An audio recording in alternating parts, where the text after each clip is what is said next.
रतिपुर नाम का एक बहुत ही सुंदर गांव था, जहां एक भी व्यक्ति गरीब नहीं था। एक दिन इस गांव के किनारे पर एक व्यक्ति रहने के लिए आता है और एक टूटे पुराने घर का इस्तेमाल करता है और फिर वो प्रधान के पास काम मांगने के लिए जाता है। अरे भाई, नए लगते हो, कहाँ से आए हो? अरे मैं तो पास के ही एक दूसरे गांव में रहता था। अब सोच रहा हूँ कि यहाँ बस जाऊं। अच्छा, पर तुम यहाँ रहोगे कहाँ? प्रधान जी, मैंने गांव के किनारे पर एक टूटा घर देखा है। सोच रहा हूँ कि उसी में रह लूंगा। अच्छा, तो उस पुराने घर में रहना चाहते हो? कोई बात नहीं, रह लेना, पर तुम इस गांव में ज्यादा दिन नहीं टिक पाओगे भाई। वो क्यों प्रधान जी? इस गांव में कोई भी व्यक्ति गरीब नहीं है, बस एक तुम ही हो। गांव वाले तुम्हें अपनाएंगे नहीं भैया। अरे प्रधान जी, जब मैं यहाँ आया तो मैं अपने साथ काफी सारा धन लेकर आया, तो आप मेरे गरीब होने की चिंता ना करें। मैं वो पुराना घर नए तरीके से बनवा लूंगा। तो यहाँ मेरे पास क्यों आए हो? मैं तो समझा कि काम की तलाश में आए हो। जी बिल्कुल सही समझा आपने। जब मैं घर बनवा लूंगा तो मुझे काम की या कोई नई दुकान खोलने की आवश्यकता पड़ेगी, इसीलिए आपसे विचार विमर्श करने आया था। अच्छा, तो ठीक है, मेरी ही जमीन पड़ी है एक बाजार में, तो तुम वही खरीद लेना। और घर बनाने के लिए लोग कहाँ से मिलेंगे? वो तो गांव के बाहर से बुलाने होंगे, तुम चिंता मत करो। आज का दिन उस घर में निकालो, मैं कल होते ही उन्हें वहां भेज दूंगा। जी प्रधान जी, जैसा आप कहें। ये कहकर लच्छू वहाँ से अपने घर की ओर चल देता है और प्रधान मुस्कुराने लगता है। शाम हो गई और प्रधान के घर पर दो लोग आए। ललित और मोहित, एक नया काम आया है। कैसा काम प्रधान जी? इस गांव के किनारे जो पुराना घर है, वहाँ एक नया व्यक्ति आया है, लच्छू नाम का।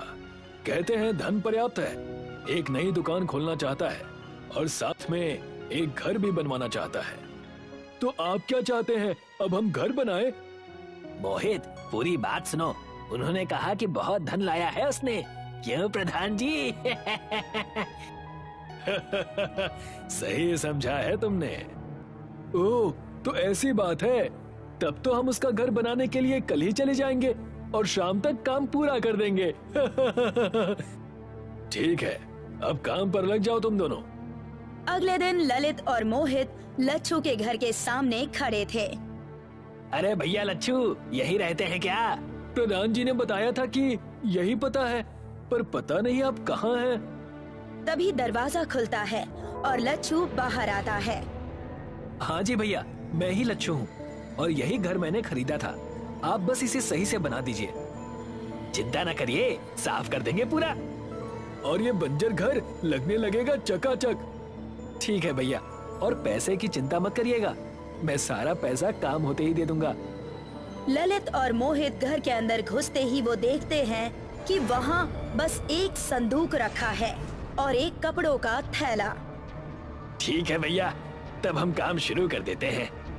जी, आप दोनों काम कीजिए, कोई जरूरत पड़े तो मुझे बताइएगा। जी भैया जी। दोनों को काम करते करते काफी देर हो गई। कड़ी धूप हो चुकी थी। लच्छू कहता है, भैया मैं आप दोनों के लिए कुछ खाने को ले आता हूँ। जी भैया जी, भूख तो लग गई है, आप आएंगे तब तक हम आज का काम पूरा कर लेंगे। हाँ, पूरा साफ कर देंगे। हाँ हाँ ठीक है भैया, आप दोनों लगे रहिए, मैं अभी आया। लच्छू वहाँ से ये कहकर चला गया। भैया भैया, ये तो गया, अब हम असली काम शुरू करेंगे।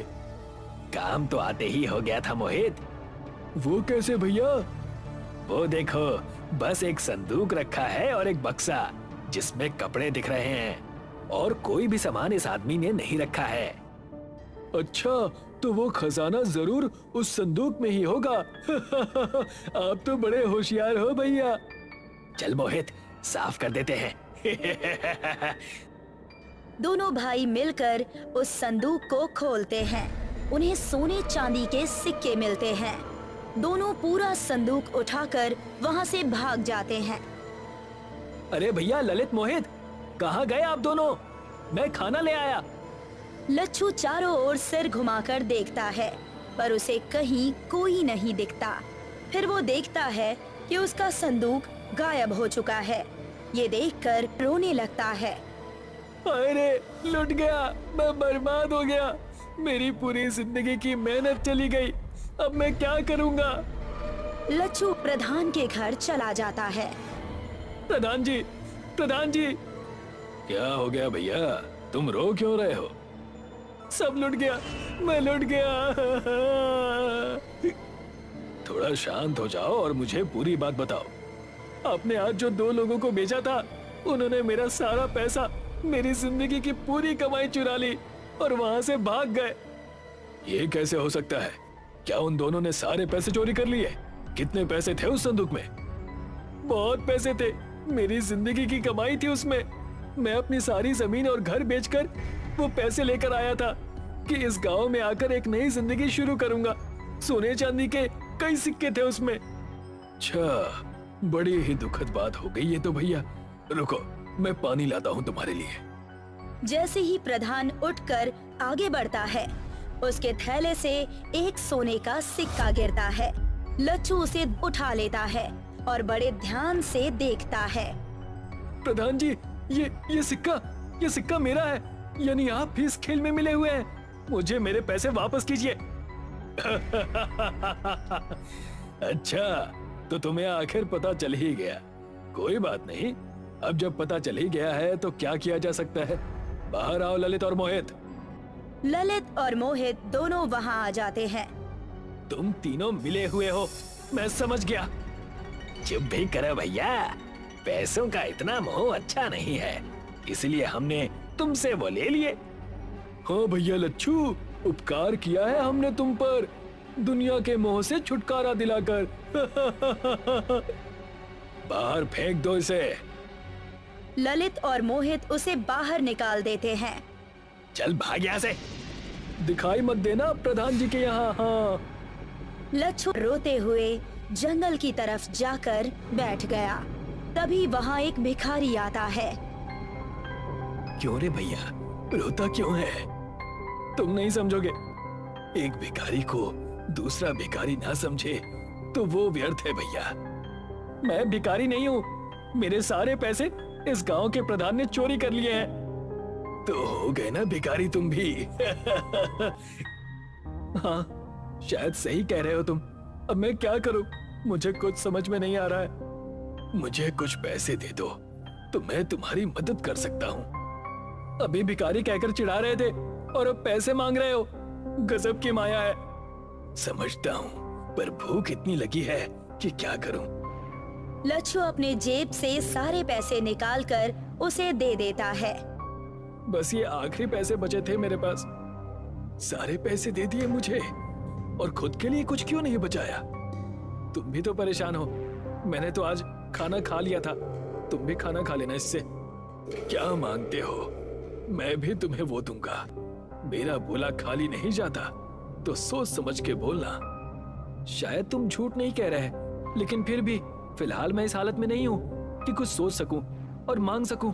अपनी इच्छा से जो उचित समझो वो दे दो। ठीक है, तब जिस घर में तुम रह रहे थे वहां पर एक खुफिया महल आ जाएगा। क्या सच? इतना भव्य घर तुम मुझे क्यों दे रहे हो? मैं इन सब चीजों से दूर हूँ भैया। मैं ना किसी से भीख मांगता हूँ और ना ही किसी को कुछ देता हूँ। जो दान में मिल जाए वो बिना कुछ कहे स्वीकार लेता हूँ। तुमसे मैंने मांगा था तो तुम्हें लौटा दिया। तभी भिखारी वहाँ एक संदूक प्रकट करता है और लच्छू को दे देता है। ये संदूक कैसा है? भैया, इस संदूक में अनगिनत पैसे हैं, ताकि तुम्हें कभी पैसों का अभाव ना हो। तुम्हारे अतिरिक्त अगर कोई भी इस संदूक को खोलेगा तो वो इसमें कैद हो जाएगा। आपका बहुत बहुत धन्यवाद महंत जी। अरे भैया, चिंता क्यों करते हो? भगवान का नाम भजो और काम करो, फिर जो होता है होने दो। लच्छू हाथ जोड़कर उस इंसान को प्रणाम करता है और उसके जाने के बाद अपने खुफिया महल की तरफ आ जाता है। जैसे ही वो दरवाजा खोलता है तो मानो अंदर से वो जैसे कोई महल हो। वाह, ये तो सचमुच एक महल की तरह है। लच्छू बड़ा ही अचंभित होकर पूरे महल को देख रहा था। तभी उसे दरवाजे पर एक दस्तक सुनाई देती है। संदूक को रखकर वो दरवाजा खोलने के लिए जाता है। दरवाजा खोलते ही ललित मोहित अंदर घुसे चले आते हैं और एक पल के लिए बहुत चक्के रह जाते हैं। ये क्या है? कैसे? कहां से? कब से? क्या काम है? अब क्यों आए हो यहाँ? प्रधान जी! प्रधान भी घर के अंदर आ जाता है। क्या है? आप तीनों को अब क्या चाहिए मुझसे? दिव्य, दिव्य है ये भवन। कहां से तुम्हें मिला ये? तुमसे मतलब? अपने काम से काम रखो और अब चले जाओ यहाँ से। इस घर पर मैं कब्जा कर लूंगा कुछ दिनों में। और ये संदूक जो वहां दिख रहा है ना, इसमें लगता है बहुत पैसे रखे होंगे इसने। हाँ प्रधान जी, सही कह रहे हैं। वैसा ही संदूक है जैसा ये लेकर आया था। हमें लगा बस एक है इसके पास, पर इसने तो दूसरा भी छुपा रखा था। इतना दिव्य खुफिया महल मेरे जैसे प्रधान के लिए ही बना है। और ये संदूक